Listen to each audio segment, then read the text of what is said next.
Good morning बच्चों। आज मैं आपको आपकी पाठ्य पुस्तक आरो भाग 2 के अध्याय 9 के भाग 1 रुबाइयाँ पढ़ाने जा रही हूँ। इसके रचयिता हैं फिराक गोरखपुरी। सबसे पहले हम कवि के जीवन परिचय पर नज़र डालेंगे। कवि फिराक गोरखपुरी का जन्म 28 अगस्त सन 1896 ईस्वी को गोरखपुर उत्तर प्रदेश में हुआ था। इनका जो मूल नाम है वह रघुपति सहाय फिराक था। फिराक गोरखपुरी इनका प्रसिद्ध नाम था। इन्होंने अपनी शिक्षा रामकृष्ण की कहानियों से शुरुआत की। इन्होंने बाल्यकाल से ही रामकृष्ण की कहानियों में रुचि थी। इनको बाल्यकाल से ही यह रामकृष्ण की कहानियाँ सुनते थे। इनको उसमें थी, बहुत ही रुचि थी। इन्होंने अपनी शिक्षा उर्दू, फारसी और अंग्रेजी में प्राप्त की। ये सन 1917 ईस्वी में भी डिप्टी कलेक्टर भी रहे हैं। सन 1918 ईस्वी में जब स्वराज आंदोलन चल रहा था तो यह उससे प्रेरित होकर इन्होंने किया, अपने डिप्टी कलेक्टर से त्यागपत्र दे दिया और सन 1920 ईस्वी में स्वाधीनता आंदोलन में भाग लेने के कारण इन्हें 1.5 वर्ष के लिए जेल भी जाना पड़ा। जब ये जेल गए तो काफ़ी लंबे समय के अंतराल के बाद इन्होंने इलाहाबाद विश्वविद्यालय में अंग्रेजी के प्राध्यापक के रूप में कार्य किया और सन 1983 में इनका निधन हो गया। इनकी जो प्रमुख रचनाएं हैं वह गुले नगमा, बज़्म ज़िंदगी, रंगे शायरी, उर्दू गज़ल गोई तथा अन्य अनेक रचनाएं हैं। इन्हें गुले नगमा के लिए साहित्य अकादमी पुरस्कार, ज्ञानपीठ पुरस्कार और सोवियत लैंड नेहरू अवार्ड से पुरस्कृत किया गया है। इन्होंने अपनी भाषा शैली में उर्दू हिंदी भाषा का मिला जुला रूप प्रस्तुत किया है।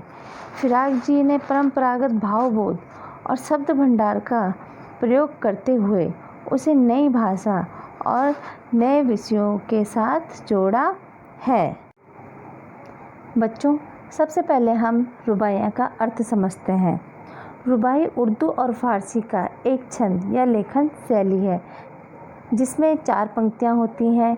इसकी पहली, दूसरी और चौथी पंक्ति में तुक मिलाया जाता है तथा जो तीसरी पंक्ति होती है वह स्वतंत्र होती है।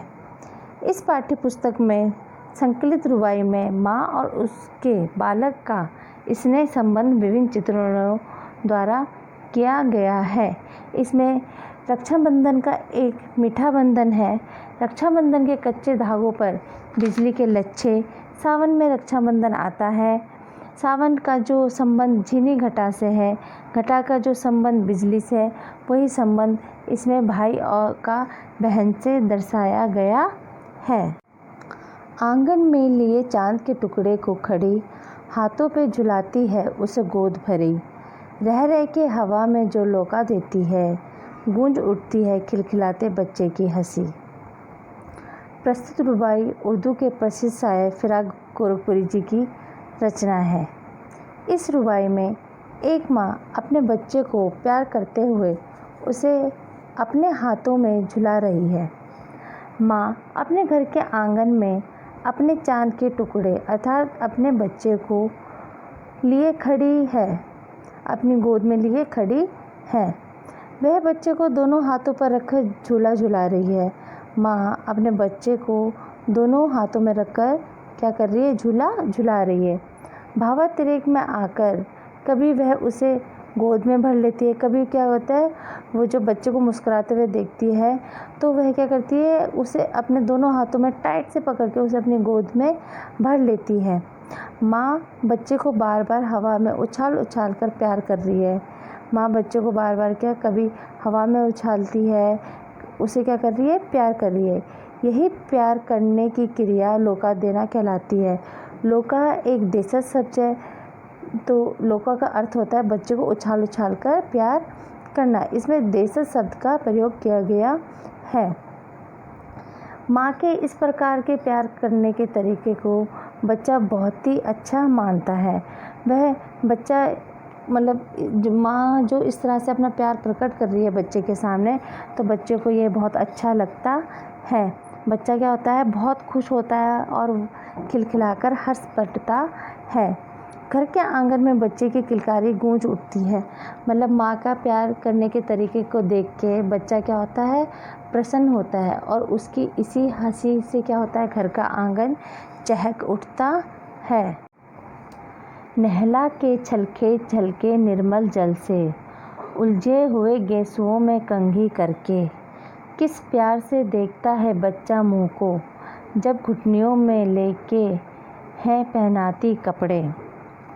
इस रुबाई में फिराक गोरखपुरी जी ने माँ द्वारा बालक के स्नान, बाल संवारने एवं कपड़े पहनने का वर्णन किया है कि किस प्रकार माँ अपने बच्चे को नहलाती है। माँ बच्चे को निर्मल जल से सावधानी पूर्वक जल को ढुलका ढुलका कर स्नान करा रही है। मतलब माँ कैसे नहलाती है अपने बच्चे को, आराम से बैठा के और क्या धीरे धीरे पानी डाल के वह अपने बच्चे को क्या नहला रही है। वह बच्चे को जल में बिठाकर उस पर पानी छिलका रही है। हम क्या करते हैं, छोटे बच्चों को क्या करते हैं, एक टब या बाल्टी में बैठाते हैं जिसमें थोड़ा बहुत पानी भरा रहता है और उस पानी को क्या करते हैं, बच्चे पे उछाल उछाल के क्या करते हैं, बच्चे को नहलाते हैं। स्नान के बाद उसके उलझे हुए बालों में कंघी कर उन्हें सुलझा रही है। माँ क्या कर रही है, माँ ने जब अपने बच्चे को नहला दिया है उसके बाद क्या कर रही है, जो उसके उलझे हुए बाल हैं उसमें कंघी लगाकर उनको क्या कर रही है, माँ सुलझा रही है। जब माँ अपने घुटनों के बीच बच्चे को लेकर कपड़े पहनाती है तब बालक बड़ी प्यार भरी दृष्टि से अपनी माँ को निहारता है। जब बच्चा नहाता है तो माँ क्या करती है, छोटे बच्चे को अपने दोनों घुटनों के बीच बैठाती है जिससे बच्चा क्या कहीं गिर ना जाए। तो माँ अपने दोनों घुटनों के बीच बच्चे को बैठाकर और क्या करती है, उसे कपड़े पहनाती है। तो माँ के इस प्यार को देखकर बच्चा क्या होता है, प्रसन्न होता है और अपने बालक क्या करता है, अपनी माँ को कैसे देखता है, प्यार भरी नज़रों से वो अपनी माँ को निहारता है। कि शाम घर पुते और सजे, चीनी के खिलौने जगमगाते लावे, वो रूपवती मुखड़े पे एक नर्म दमक, बच्चे के घरौंदों में जलाते हैं दिए। इस रुबाई में फिराक जी कहते हैं कि दीपावली के त्यौहार पर घर की प्रसन्नता का वर्णन बहुत ही अच्छी तरीके से उन्होंने इस रुबाई में किया है कि दीपावली की शाम है। जब दिवाली आती है तो हम सब क्या करते हैं, अपने घर में रंग रोगन करते हैं, उसे अच्छी तरह से क्या करते हैं, हम सजाते हैं, नई नई चीज़ें लाते हैं जिससे क्या लगे, हमारा घर अच्छा लगे। तो दिवाली की शाम है, घर लिप पुत कर सजे हुए हैं और घर में क्या है, सब ने क्या कर रखी है, पुताई कर रखी है।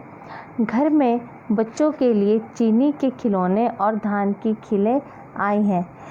दिवाली में हम भगवान को क्या प्रसाद चढ़ाते हैं, खील, बतासे और खिलौने। गृह स्वामिनी सज धज कर तैयार हो गई है। वैसे तो घर में सभी नए कपड़े पहनते हैं, अच्छी तरीके से तैयार होते हैं, पर जो घर की स्त्रियां होती हैं वो जब तैयार होती हैं तो क्या होता है, घर में एक अलग सी ही रौनक आती है। ठीक है, वैसे ही वो क्या कह रहे हैं, घर की जो गृह स्वामिनी है वो क्या है, सज धज कर तैयार हो गई हैं। उसके चेहरे पर सौंदर्य की आभा दिखाई देती है। जब वो तैयार होते हैं तो उनके चेहरे में क्या लगती है, अलग से ही सौंदर्य की चमक दिखाई देती है जिससे क्या होता है, हमारा पूरा घर क्या होता है, चमक उठता है। वह जहाँ संपूर्ण घर में दीपक जलाकर उसे प्रकाशित कर रही हैं, जब वो क्या कहते हैं, अपने पूरे घर में क्या कर रही हैं, दीप जलाकर, हम लड़ियाँ जलाकर, दीप जलाकर प्रकाशित करती है, तो वहीं दूसरी ओर बच्चों के द्वारा बनाए गए घरौंदों में भी दीपक रख रही हैं। बच्चों द्वारा जो घरौंदे बनाए गए हैं वहाँ भी क्या कर रही है, माता दिए रख रही है जिससे क्या होता है, उनके चेहरे पे एक कोमलता और क्या आती है, दमक आती है। किसके चेहरे पे, बच्चों के चेहरे पर। आंगन में ठुनक रहा है जिदियाया है, बालक तो है चांद पे ललचाया है, दर्पण उसे देख के कह रही है माँ, देख आईने में चांद उतर आया है। इस रुबाई में कवि ने बालक की जिद व माँ की चतुराई का वर्णन किया है। बच्चा आकाश में चमकते सुंदर चांद को देखकर उस पर रीझ जाता है, मतलब बच्चे को क्या वो चांद क्या पसंद आ जाता है। वह माँ से उसे पाने की जिद करने लगता है कि उसे तो बस क्या चाहिए, वो चांद ही चाहिए। उसका मन किस पर ललचा गया है, चांद पर ललचा गया है। वह अपनी इच्छा पूरी होते न देखकर मचलने लगता है, ठुनकने लगता है और अपनी माँ से जिद करने लगता है। वह माँ से चांद लेने की हट करने लगता है। माँ बच्चे के हाथ में दर्पण देकर उसे बहलाती है। देख, दर्पण में चांद उतर आया है। माँ क्या करती है, उसके हाथ में क्या दे देती है, एक शीशा दे देती है और कहती है, इसे देखो, इसमें क्या आ गया है, चांद उतर आया है। यह चांद की परछाई भले ही है, परंतु बच्चे के लिए तो चांद ही है। जब चांद की परछाई प्रतिबिंब उस पे पड़ता है, उस शीशे पे पड़ता है, तो बच्चे को क्या लगता है कि उसके हाथ में क्या आ गया है, चांद आ गया है, क्योंकि वो बच्चे के लिए तो चांद ही है। माँ के इस प्रयास से बालक की जिद पूरी हो जाती है। माँ के द्वारा जो ये प्रयास किया जाता है, इससे क्या होती है, बालक की जिद पूरी हो जाती है और बच्चे को ऐसा लगता है कि उसे क्या मिल गया है, चांद मिल गया है। रक्षाबंधन की सुबह रस की पुतली, छाई है घटा गगन की हल्की हल्की, बिजली की तरह चमक रहे हैं लच्छे, भाई के हैं बांधती चमकती राखी। इस रुबाई में फिराक जी ने रक्षाबंधन के त्यौहार का वर्णन किया है। शायर के अनुसार रक्षाबंधन एक मधुर बंधन है, भाई और बहन के प्यार का एक मधुर बंधन है। इस दिन सुबह से ही भाई बहन में प्रेम रूपी रस का प्रवाह होने लगता है, मतलब भाई को बहन का और बहन को भाई के क्या होने लगता है, प्रेम रूपी रस का प्रवाह होने लगता है। इसमें जो रस की पुतली कहा गया है, वह बहन को कहा गया है, क्योंकि वह एक छोटी सी प्यारी सी बच्ची है, जिसके स्नेह रस और उसके प्रत्येक व्यवहार से टपकता सा लगता है।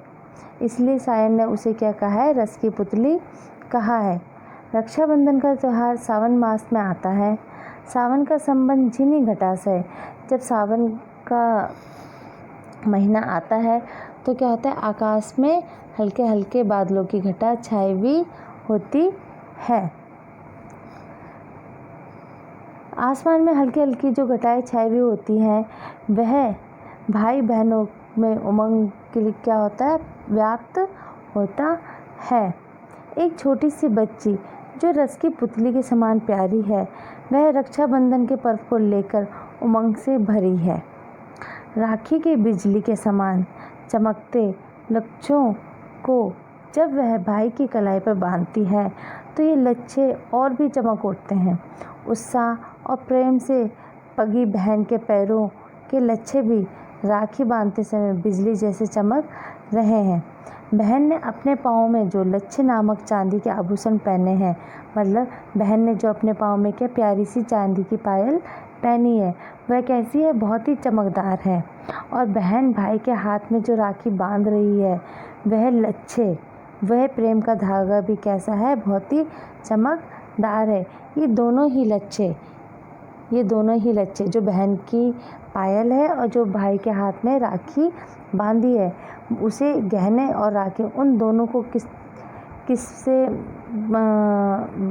चमकाया गया है, बिजली की तरह चमकते हुए चमकाया गया है।